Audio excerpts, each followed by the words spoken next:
basically, if we're going to be developing a country and we're training people to be plumbers, tilers, what else, hairdressers, welders, I mean, yes, they're good for the country and they're good for the labor in the country, but really and truly, how many tilers and plumbers do you need?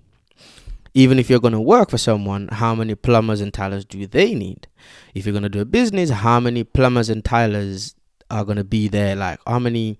I think what's going to happen, or what's been happening, that's why people are leaving, is the market is so saturated when it comes to tradesmanship. So there's a lot of laborers, there's a lot of construction, man. There's a lot of mason, welders, plumber, tiler. There's a lot of them. So in all fairness, it's only fair to say the supply is higher than the demand for it, because everybody now below in Jamaica. Some people just have them all. Some people buy them. You have big contractors that are building houses, so people just buy them straight away. So obviously the demand is less and the supply is higher, which is going to affect the cost and so forth. So what I would suggest to the government, not to scrap these trades, because they're essential to society, so don't scrap them. But what I think would be a very good initiative is to expand the heart.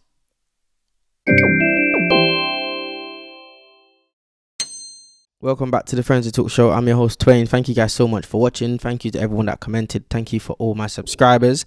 Today we're going to be talking about something that's a little bit more interesting and a little bit more meaningful. I've been sidetracked by my previous videos, but really and truly we're going to talk about the Jamaican infrastructure development plan. So let's go straight into it. Number one, and I feel like this is probably the most important one, because this is what's going to stop us from doing everything else that we're doing now that's not good. And it is investing in our people. I can't say that loud enough. It is investing in our people. And when I say investing in our people, especially in our youth. And the reason why I say this, when I say investing, I'm not talking about, let's give them some money and make them bring us back money. No, I'm talking about investing in our youth so we can benefit from them in conjunction with the development of the country. And I will explain. And I will bang on about this because it is so, I think it is so easy to do, because the majority of what I'm going to say, it's already there. It's already there. The organization's already there. It just needs structure, and it just needs a bit more of a vision, So let's quickly talk about it. Let's talk about the Heart Trust, NSTA. I think it's called NSTA, Heart Trust, NSTA, same thing. So this is a free government program, or if it's not free, it is a way below average price for education, associate degree, some bachelor's degree, or just diploma, level 2, level 3, level 1 in qualification, in from tradesmanship to hospitality, accounting, customer service, a lot of different sectors. So the reason why I say that is because it's a government initiative. It's a government thing for young people, especially young people, to take advantage of it, because not everyone can afford these big tuition fees. Let's be real. So the government has created something where we have access to education. Now, the reason why I'm talking about this is because, like I said, it's a government program, and if we're going to be investing in our people, mind you, a lot of people that's been doing these programs and these courses, I wouldn't want to say a majority, but a lot of them has left the island. I'm not saying that's a bad thing, but I'm saying if they've left the island, that means we're at a deficit to some extent. We must be at a deficit to some extent. So if we're imagine training up someone, and then all of a sudden, when you're ready to use them, or when you're ready to put them somewhere, they're gone. Maybe because the money is not good enough, or the job conditions are not good enough. They don't feel valued enough. So they leave and they go to different countries to work and so forth. So my take on this would be I don't think we should stop doing the courses that are currently there. Or if we're going to stop a few. We just take out the ones that are maybe not that valuable in society, or you don't need, that they're not necessary. So I would say expand the courses that you offer at heart, whether it be diplomas or associate degrees or bachelor's degrees. I think you should expand them. And when I say expand them, I don't just mean expand it into any random thing. Expand it into things that we need as a country in terms of that will contribute to our development. Say, for instance, we're building a road and we need 10 people that work on the road. Whether it be civil engineers, whether it be structural engineers, we need 10 of them. But they're on the island, they're not there, or they're already in jobs, or for whatever reason, we can't find them. I feel like we should train our own young people, get young people, educate them from probably school or wherever. If they're already in heart, you say, okay, we have this program coming up. Do you want to be a part of it instead of this one that you're doing? If that's the case, then. So that's something that we could do. So when they're finished, we can now say, okay, we have our own engineers and we can use them rather than going overseas. Because that's something that we tend to do I don't know why we do it so easily. We just go overseas for everything.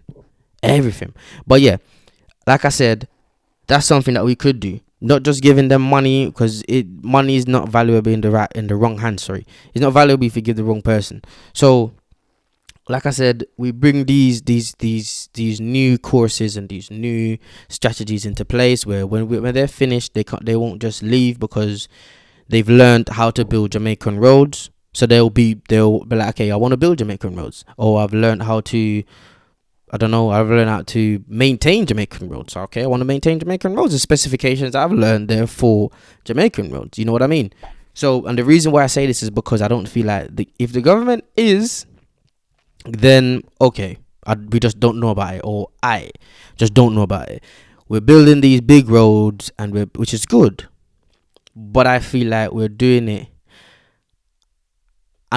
without thinking, okay, cool. When this road is done, it will need maintenance. It will need repairing. You know what I mean? Say, for instance, we have an accident on one of these highways and somebody lick out the column or lick out the railing. Essentially, it's got to be replaced, because if it doesn't, then it's dangerous for road users. It's dangerous for people that are driving at night. It's not reflective. They probably can't see it for whatever reason. It's there for a reason. So it not being there would be dangerous. Fair to say, it would be dangerous. But we need to understand. I don't know if they already are training people. I'm just speaking from a point where I'm not seeing it.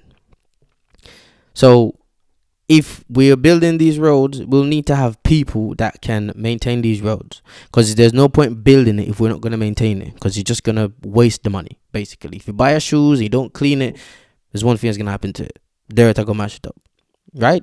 And it's the same thing with anything. If you buy it and you don't maintain it, you don't look after it, it's going to go.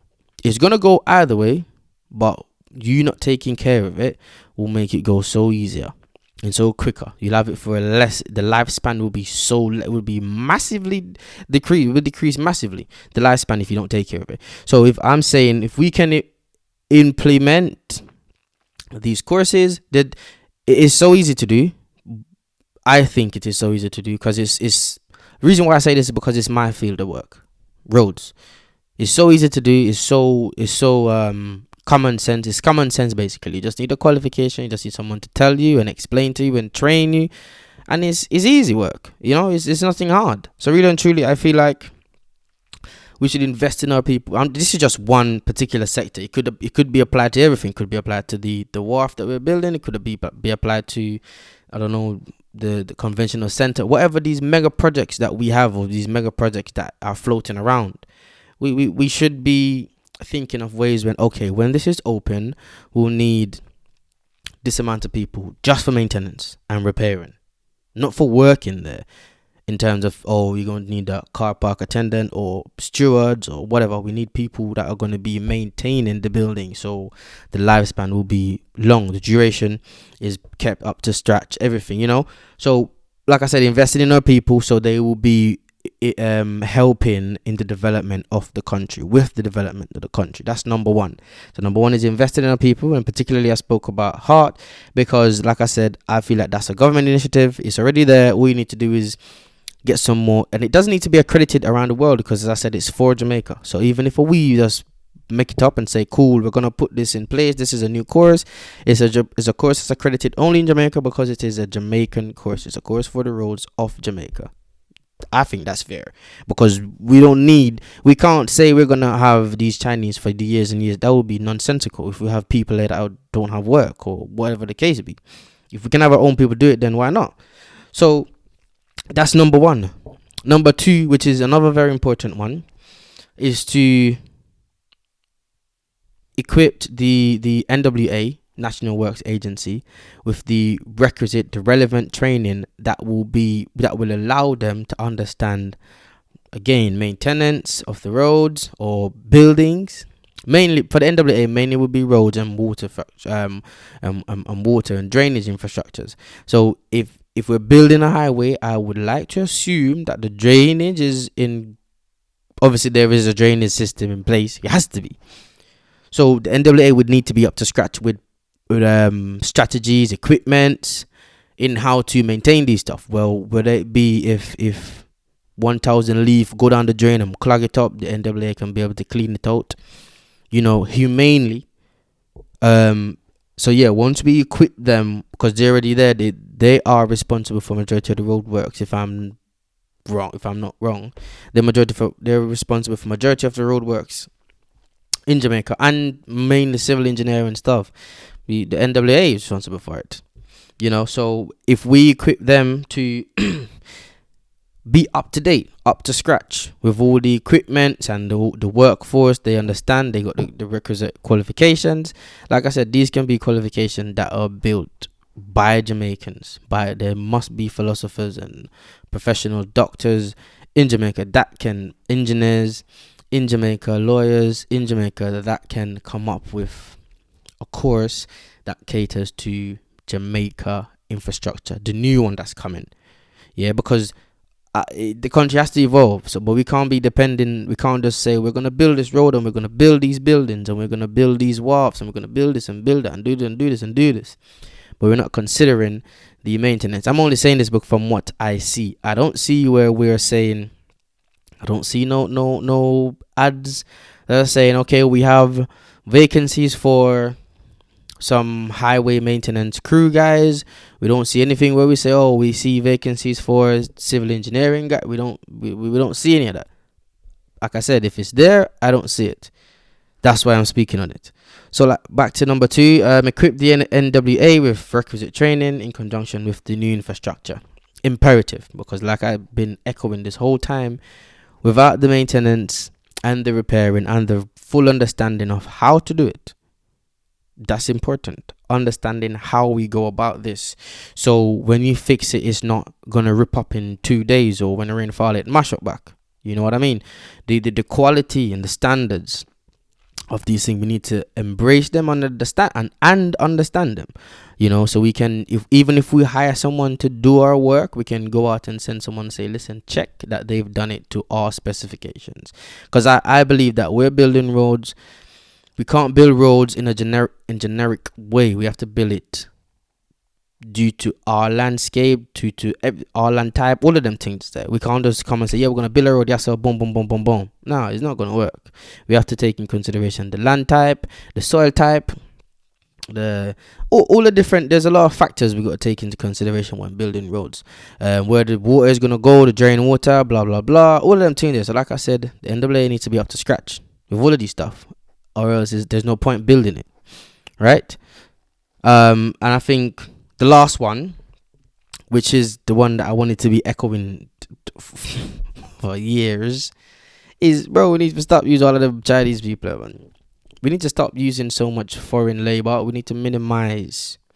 Let me not say stop, but we need to minimize the use of foreign labor. And the reason why I said that is because we have so much Jamaicans that want something to do. Don't get me wrong, you have some bad getting ones. The one that don't want nothing to do and then just want to sit up on the roadside, they just want the foolishness. But you have some Jamaicans, faithful Jamaicans that really, really and truly need a chance at life. They need a chance at everything.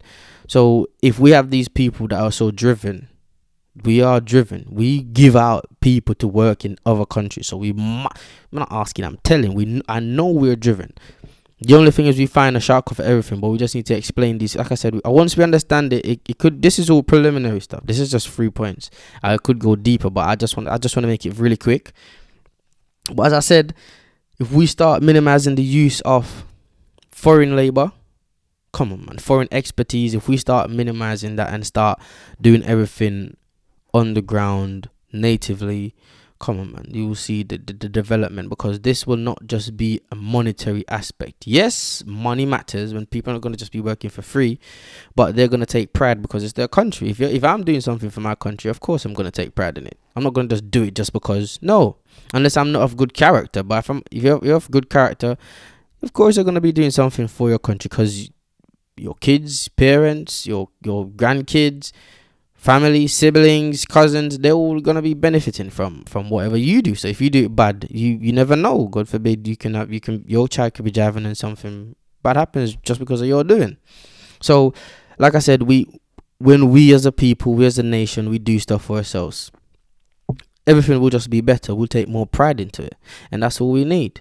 We need pride. We don't just need someone that's gonna do it just because they're being paid to do it. You know what I mean? So if we look into these things, these are just 3 points. I'm gonna be making another video on other stuff, is in the wharf, the logistics, all the other infrastructure, hospitals, all the other infrastructures that are gonna be built or gonna be finishing. But yeah, thank you guys for watching. It was a pleasure talking about this. I wanted to make it really quick. I don't want to bore you. So thank you guys. Remember to like, share, subscribe, and always leave a comment. I really appreciate you guys. Take care, and I'll see you in the next one. Love. Peace.